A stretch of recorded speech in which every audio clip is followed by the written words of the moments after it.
നമസ്കാരം. ആസാദി വാർത്തയുടെ നൈറ്റ് എഡിഷനിലേക്ക് സ്വാഗതം. നോക്കാം ഇന്നത്തെ പ്രധാനപ്പെട്ട വിശേഷങ്ങൾ. അനിശ്ചിതത്വം തുടരുന്നു. 10ാം നാളും മുഖ്യമന്ത്രിയില്ല. വിള്ളലെന്ന് പ്രചരിപ്പിച്ച വീട് സംതൃപ്തിയോടെ ഏറ്റുവാങ്ങി. നേർത്ത നനവ് പോലുമില്ല. കാട് വെട്ടിത്തെളിക്കുന്നതിനിടെ കടന്നലാക്രമണം. അധ്യാപകൻ മരിച്ചു. ജയിച്ചിട്ട് മക്കളെ കാണാൻ വരും. വാക്ക് പാലിച്ചു കെ രാജൻ. നീറ്റ് പരീക്ഷാ ക്രമക്കേട്. സംസ്ഥാനത്താകെ അലയടിച്ചു. SFI പ്രതിഷേധം. കേരളത്തിന് പിന്നാലെ കർണാടക കോൺഗ്രസിലും പോസ്റ്റർ യുദ്ധം. വിശദമായ വാർത്തകളിലേക്ക് പോകാം. അനിശ്ചിതത്വം തുടരുന്നു. 10ാം നാളും മുഖ്യമന്ത്രിയായില്ല. തെരഞ്ഞെടുപ്പ് ഫലം പ്രഖ്യാപിച്ച് 10 ദിവസം പിന്നിടുമ്പോഴും മുഖ്യമന്ത്രിയെ പ്രഖ്യാപിക്കാനാകാതെ കോൺഗ്രസ് നേതൃത്വം കടുത്ത അനിശ്ചിതത്വത്തിൽ. മുഖ്യമന്ത്രി കണ്ടെത്താനുള്ള ചർച്ചകൾ അവസാന ഘട്ടത്തിലാണെന്ന് മാധ്യമ വിഭാഗത്തിൻ്റെ ചുമതലയുള്ള AICC general secretary Jairam Ramesh വ്യക്തമാക്കി. ചർച്ചകൾ പൂർത്തിയായി, പ്രഖ്യാപനം നാളെ എന്ന് ഒറ്റ വരിയിൽ മാത്രമായിരുന്നു അദ്ദേഹത്തിൻ്റെ പ്രതികരണം. എന്നാൽ എപ്പോൾ എവിടെ വെച്ച് മുഖ്യമന്ത്രി പ്രഖ്യാപിക്കുമെന്ന കാര്യത്തിൽ ഇപ്പോഴും അവ്യക്തത തുടരുകയാണ്. AICC അധ്യക്ഷൻ മല്ലികാർജ്ജുൻ ഖാർഗെയും രാഹുൽ ഗാന്ധിയും ഇന്ന് നടത്തിയ കൂടിക്കാഴ്ചയിൽ വിഷയത്തിൽ അന്തിമ ധാരണയിലെത്തിയതായാണ് സൂചന. KC വേണുഗോപാലിനെ മുഖ്യമന്ത്രിയാക്കാനാണ് ഹൈക്കമാൻഡ് താൽപ്പര്യപ്പെടുന്നത്. കഴിഞ്ഞ ദിവസം രാഹുൽ ഗാന്ധി ഡൽഹിയിൽ വിളിച്ചു ചേർത്ത കേരളത്തിലെ മുതിർന്ന നേതാക്കളുടെയും വർക്കിംഗ് പ്രസിഡന്റുമാരുടെയും യോഗത്തിൽ ഭൂരിഭാഗം പേരും വേണുഗോപാലിനെ പിന്തുണച്ചതായാണ് വിവരം. AK ആൻ്റണിയുമായും കൊടിക്കുന്നിൽ സുരേഷുമായും ചർച്ചയ്ക്കിടെ രാഹുൽ ഗാന്ധി ഫോണിൽ സംസാരിച്ചു. അതേസമയം ഇന്ന് മുഖ്യമന്ത്രി പ്രഖ്യാപനമുണ്ടാകുമെന്ന വിശ്വാസത്തിൽ കേരളത്തിലെ കോൺഗ്രസ് പ്രവർത്തകർ KPCC ആസ്ഥാനത്തും VD സതീശൻ, രമേശ് ചെന്നിത്തല എന്നിവരുടെ വീടുകളിലും തമ്പടിച്ച് കൂടിയിരുന്നു. പലയിടങ്ങളിലും രഹസ്യമായി മധുര പലഹാരങ്ങൾ വരെ തയ്യാറാക്കിയിരുന്നു. VD സതീശനും രമേശ് ചെന്നിത്തലയും അവരവരുടെ വസതികളിൽ രാവിലെ മുതൽ ഉണ്ടായിരുന്നെങ്കിലും മാധ്യമങ്ങളോടോ പ്രവർത്തകരോടോ പ്രതികരിക്കാൻ തയ്യാറായിട്ടില്ല. VD സതീശന് വേണ്ടി മുസ്ലിം ലീഗ് ഉൾപ്പെടെയുള്ള ഘടകകക്ഷികൾ നടത്തുന്ന സമ്മർദ്ദങ്ങൾക്കെതിരെ കോൺഗ്രസിനുള്ളിൽ തന്നെ ഭിന്നത രൂക്ഷമാണ്. കോൺഗ്രസ് നേതാവിനെ തീരുമാനിക്കാൻ ഘടകകക്ഷികൾക്ക് അവകാശമില്ലെന്ന് M Hasan തുറന്നടിച്ചു. PC Vishnunath, Shafi Parambil, AP Anilkumar തുടങ്ങിയ യുവ നേതാക്കളും വേണുഗോപാലിന് അനുകൂലമായ നിലപാടാണ് സ്വീകരിച്ചത്. മുഖ്യമന്ത്രി നിർണയത്തിൽ ലീഗ് ഇടപെടേണ്ടതില്ല എന്ന് NSS general secretary G Sukumaran Nair പ്രതികരിച്ചു. ജനവിധിയെ അപഹസിക്കുന്ന രീതിയിൽ മുഖ്യമന്ത്രി കസേരയ്ക്കായി നേതാക്കൾ തമ്മിലടിക്കുന്നത് ദേശീയ തലത്തിൽ തന്നെ കോൺഗ്രസിനും UDFനും വലിയ നാണക്കേടാണ് ഉണ്ടാക്കിയിട്ടുള്ളത്. നീറ്റ് പരീക്ഷ ക്രമക്കേട്. സംസ്ഥാനത്താകെ അലയടിച്ച് SFI പ്രതിഷേധം. വിദ്യാർത്ഥികളുടെ ഭാവി തുലാസിലാക്കിയ നീറ്റ് ചോദ്യപേപ്പർ ചോർച്ചയിൽ പ്രതിഷേധം ശക്തമായി. SFI നേതൃത്വത്തിൽ രാജ്യമാകെ വിദ്യാർത്ഥികൾ പ്രതിഷേധിച്ചു. കേരളത്തിൽ ജില്ലാ കേന്ദ്രങ്ങളിൽ പ്രതിഷേധങ്ങൾ അലയടിച്ചു. നീറ്റിലെ അനാസ്ഥ അവസാനിപ്പിക്കുക, ഉത്തരവാദികളെ അറസ്റ്റ് ചെയ്യുക, നാഷണൽ ടെസ്റ്റിംഗ് ഏജൻസി പിരിച്ചുവിടുക തുടങ്ങിയ ആവശ്യങ്ങൾ ഉന്നയിച്ചായിരുന്നു സമരം. സംസ്ഥാനത്ത് പോസ്റ്റ് ഓഫീസുകളിലേക്ക് നടന്ന മാർച്ചിന് നേരെ പോലീസ് ലാത്തി ചാർജ് നടത്തുകയും ജലപീരങ്കി പ്രയോഗിക്കുകയും ചെയ്തു. പ്രതിഷേധിച്ചവരെ അകാരണമായി മർദ്ദിച്ച പോലീസ് കസ്റ്റഡിയിലെടുത്തു. കേന്ദ്ര സർക്കാർ സ്വകാര്യ സ്ഥാപനങ്ങൾക്ക് മാഫിയ പണി ചെയ്യുകയാണെന്ന് കൊല്ലത്ത് നടന്ന പ്രതിഷേധ മാർച്ച് ഉദ്ഘാടനം ചെയ്തുകൊണ്ട് SFI സംസ്ഥാന സെക്രട്ടറി PS സഞ്ജീവ് പറഞ്ഞു. ക്രമക്കേടിനെ തുടർന്ന് നീറ്റ് പരീക്ഷ റദ്ദാക്കിയതിന് പിന്നാലെ ചൊവ്വാഴ്ച ഡൽഹിയിൽ വിദ്യാഭ്യാസ മന്ത്രാലയത്തിലേക്ക് SFI സംഘടിപ്പിച്ച പ്രതിഷേധ മാർച്ചിനെ ഡൽഹി പോലീസ് ക്രൂരമായാണ് നേരിട്ടത്. വിദ്യാർത്ഥിനികൾ ഉൾപ്പെടെയുള്ളവരെ പോലീസ് വലിച്ചിഴച്ചു. തിരുവനന്തപുരത്ത് AGS ഓഫീസിലേക്ക് SFI നടത്തിയ മാർച്ച് നേരെയും പോലീസ് ലാത്തി വീശുകയും ജലപീരങ്കി പ്രയോഗിക്കുകയും ചെയ്തിരുന്നു. ചോദ്യപേപ്പർ ചോർച്ച പുറത്തായതോടെ ദേശീയ മെഡിക്കൽ പ്രവേശന പരീക്ഷ കേന്ദ്ര സർക്കാർ ചൊവ്വാഴ്ച റദ്ദാക്കിയിരുന്നു.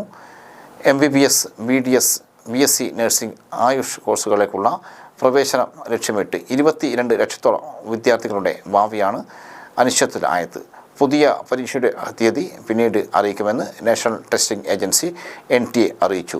പുതിയ പരീക്ഷയുടെ തീയതി 7 മുതൽ 10 ദിവസത്തിനുള്ളിൽ പ്രഖ്യാപിക്കുമെന്ന് NTA director general Abhishek Singh പറഞ്ഞു.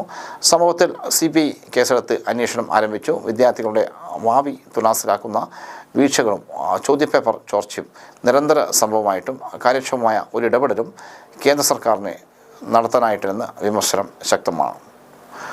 മോദി സർക്കാർ അധികാരത്തിൽ എത്തിയതിന് ശേഷം 4ാം തവണയാണ് നീറ്റ് ചോദ്യപേപ്പർ ചോരുന്നത്.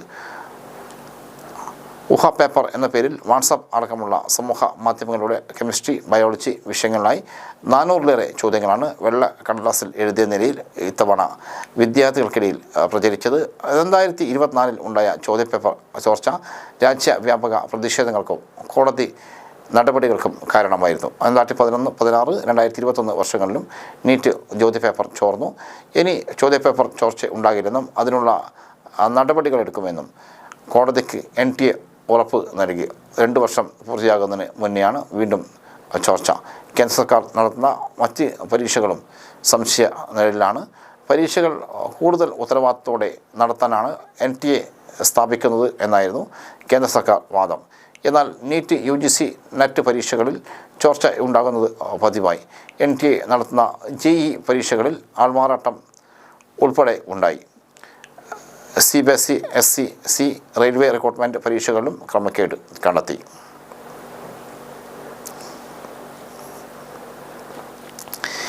ജയിച്ചിട്ട് മക്കളെ കാണാൻ വരും, വാക്കുപാലിച്ച് കെ രാജൻ. നിയമസഭാ തെരഞ്ഞെടുപ്പിൽ വിജയിച്ച ശേഷം സൈനിയുടെ മക്കളെ കാണാനെത്തുമെന്ന വാക്കുപാലിച്ച് മുൻ മന്ത്രി കെ രാജൻ. ഒല്ലൂർ മണ്ഡലത്തിൽ നിന്നും ഉജ്ജ്വല വിജയം നേടിയതിന് പിന്നാലെയാണ് വയനാട് മുണ്ടക്കൈ ദുരന്തത്തിൻ്റെ നൊമ്പരമായി മാറിയ പുത്തുമലയിൽ കെ രാജൻ എത്തി. ദുരന്തത്തിൽ സർവസ്വവും നഷ്ടപ്പെട്ട സൈനയുടെയും അനീഷിൻ്റെയും കുടുംബത്തെ കാണാനാണ് അദ്ദേഹം ബുധനാഴ്ച എത്തിയത്. ഉരുൾപൊട്ടലിൽ തങ്ങളുടെ 3 മക്കളെയും അമ്മയും നഷ്ടപ്പെട്ട സൈനയും അനീഷും രാജൻ്റെ തെരഞ്ഞെടുപ്പ് പ്രചാരണത്തിനിടെ ഒല്ലൂരിൽ എത്തിയിരുന്നു. അന്ന് സൈനയ്ക്ക് നൽകിയ വാക്ക് പാലിക്കാനാണ് രാജൻ വയനാട്ടിലെത്തിയത്. ദുരന്തത്തിൽ പൊലിഞ്ഞുപോയ 3.5 വയസ്സുകാരൻ ഇഷാൻ, 7.5 വയസ്സുകാരൻ ധ്യാൻ, 9 വയസ്സുകാരൻ നിവേദ് എന്നിവരുടെ കുഴിമാടങ്ങളിൽ രാജൻ കളിപ്പാട്ടങ്ങളും സമ്മാനങ്ങളും സമർപ്പിച്ചു.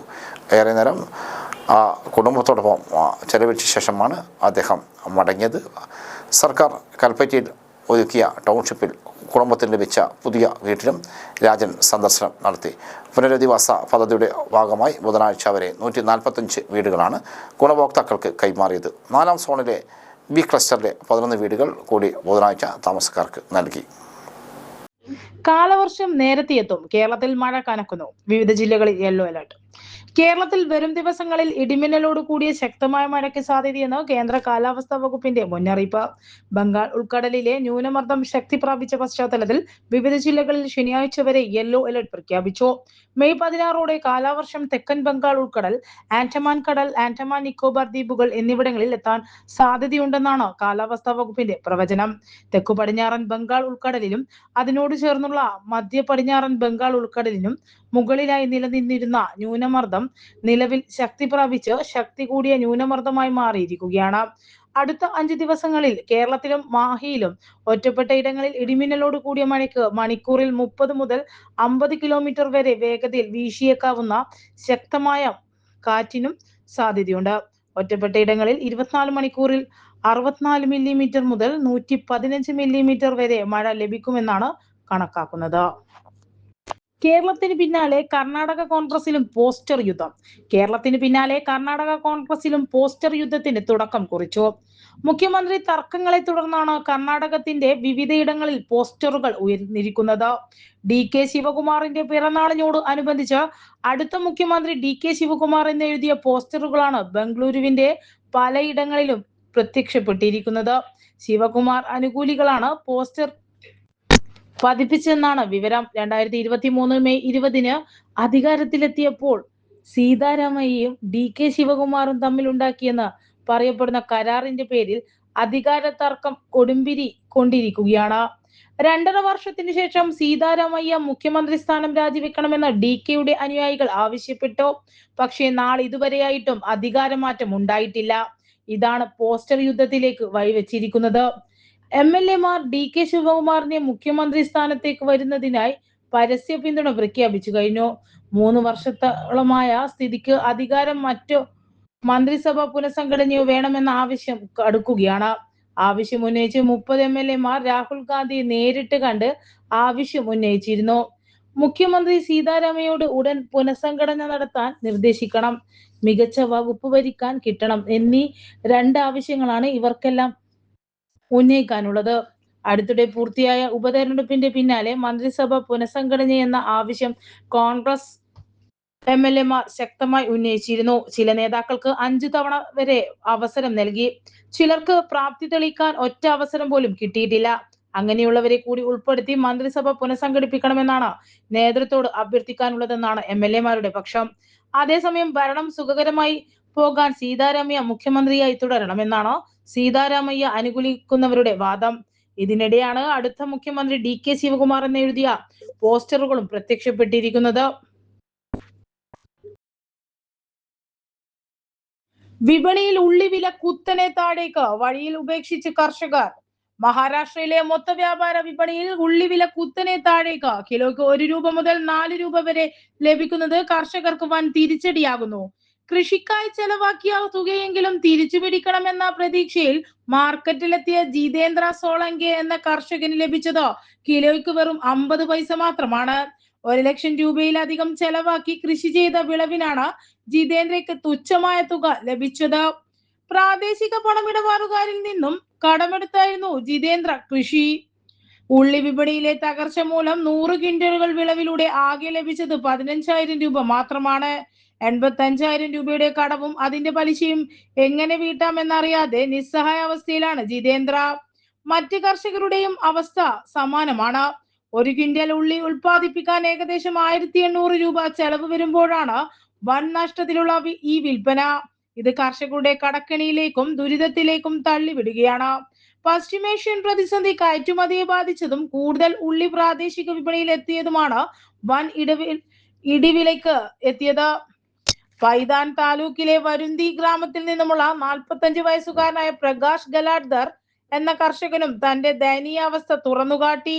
25 ചാക്ക് സവാളയുമായി പൈതാൻ APMCയിൽ എത്തി. ലേലം കഴിഞ്ഞപ്പോൾ അദ്ദേഹത്തിന് ലഭിച്ചത് ആകെ 1,262 രൂപയാണ്. അതായത് 1 കിലോയ്ക്ക് വെറും 1 രൂപയാണ് അദ്ദേഹത്തിന് ലഭിച്ചത്. ഈ തുകയിൽ ഗതാഗതം ഉൾപ്പെടെയുള്ള മറ്റു ചെലവുകളും കഴിഞ്ഞു പോകണം. ഇത് അതിലേറെ പ്രതിസന്ധിക്ക് വഴിവെക്കുന്നു. അസമിൽ ഏകീകൃത സിവിൽ കോഡ്, കരട് ബില്ലിന് മന്ത്രിസഭയുടെ അംഗീകാരം.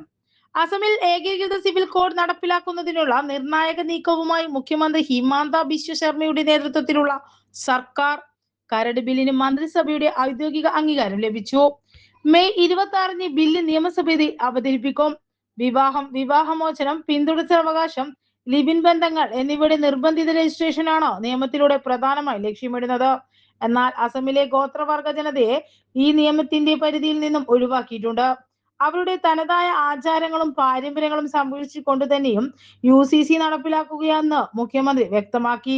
നിയമസഭാ തെരഞ്ഞെടുപ്പിലെ പ്രധാന വാഗ്ദാനങ്ങളിൽ ഒന്നാണ് ഇതോടെ യാഥാർത്ഥ്യമാകുന്നതെന്ന് ഹിമാന്ത ബിശ്വ ശർമ്മ പറഞ്ഞു. ഉത്തരാഖണ്ഡ്, ഗുജറാത്ത്, ഗോവ എന്നീ സംസ്ഥാനങ്ങൾക്ക് പിന്നാലെ ഏകീകൃത സിവിൽ കോഡ് നടപ്പിലാക്കുന്ന അടുത്ത സംസ്ഥാനമാണ് അസം.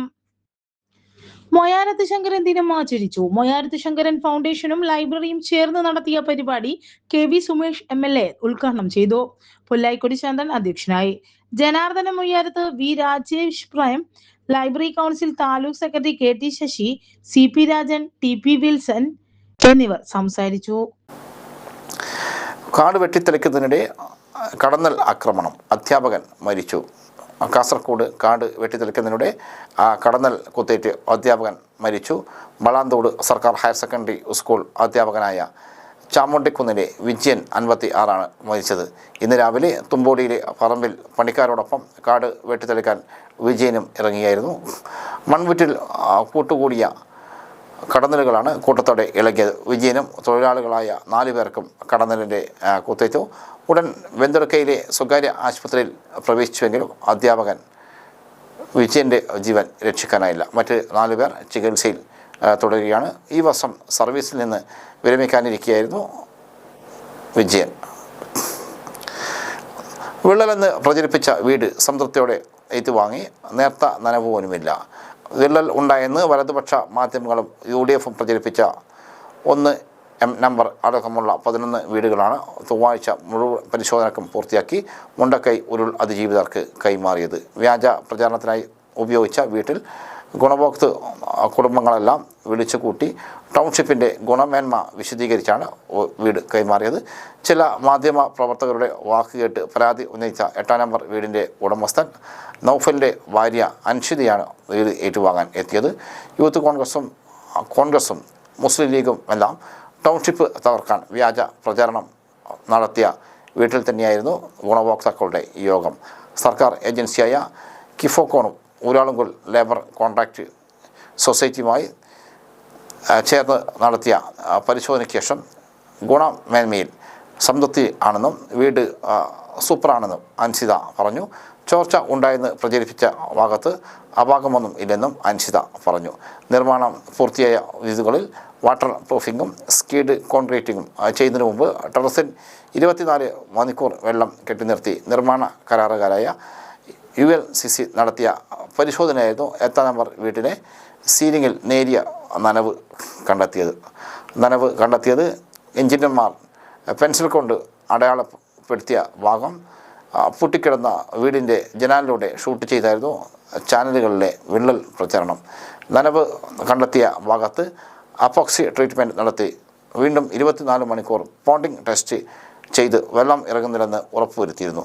അപ്പോക്സി ട്രീറ്റ്മെൻറ്റ് നടത്തിയ ശേഷം കരാർപ്രകാരം മുഴുവൻ വീടുകളിലും ചെയ്യുന്ന 3 സ്വിമ്മിംഗ് പൂൾ വാട്ടർ പ്രൂഫിങ്ങും 2 മുതൽ 7 സെൻറ്റിമീറ്റർ കനത്തിലുള്ള സ്ക്രീഡിംഗ് കോൺക്രീറ്റും പൂർത്തിയാക്കിയാണ് അവസാന ഗുണമേന്മ പരിശോധന നടത്തിയത്. അവസാന പരിശോധനയ്ക്ക് മുമ്പ് 3 തവണ 24 മണിക്കൂറിലധികം സമയം വെള്ളം കെട്ടിനിർത്തി പോണ്ടിങ് ടെസ്റ്റ് നടത്തിയാണ് വീട് കൈമാറിയത്. 5 വർഷം വാറൻറ്റിയും മുഴുവൻ വീടുകൾക്കും ഉണ്ട്. ഇതോടെ ഇന്നത്തെ ആസാദി വാർത്തകൾ സമാപിക്കുന്നു. വീണ്ടും നാളെ കാണാം. നന്ദി, നമസ്കാരം. അറിഞ്ഞില്ലേ, കണ്ണൂരിൽ ഡാൻസ് മത്സരം. നമ്മളെല്ലാം ഉണ്ടേ, നിങ്ങളും ഇല്ലേ?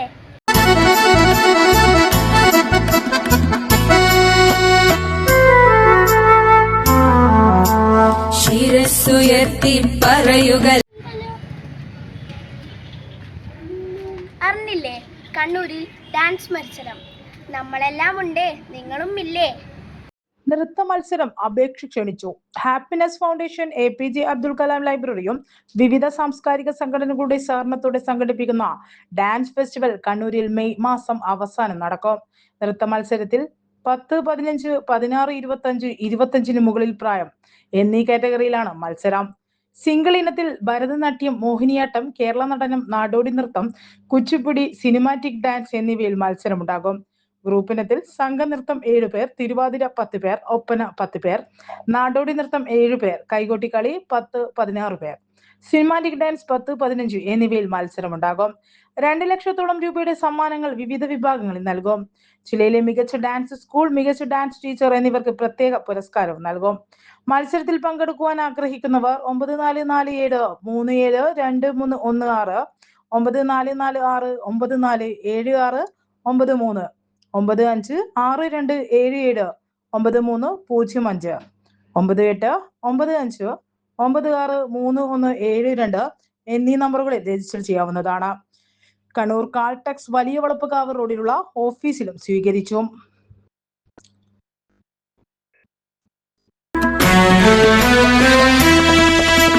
കുരുന്നിലെ പിടികൂടാൻ മാഫിയ പതുങ്ങിനിൽ കൊണ്ടെമ്പാടും.